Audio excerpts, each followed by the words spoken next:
Tanishlaringiz nega sizga like bosishmaydi? Bu ular sizni payqamayotgani uchun emas va ularga farqi yo'qligi uchun ham emas.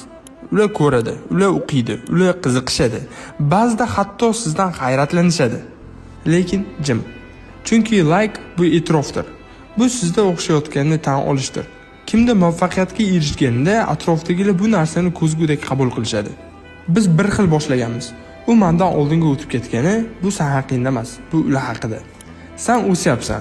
O'sishing xuddi budilnikdek ularni uyg'otadi. Chunki ularning ichida bir narsa titraydi.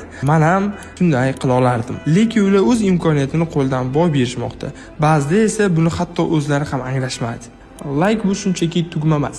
Bu qo'llab-quvvatlash belgisi. Like bosish oddiy harakat emas. Bu men seni ko'ryapman degan so'zsiz ifoda.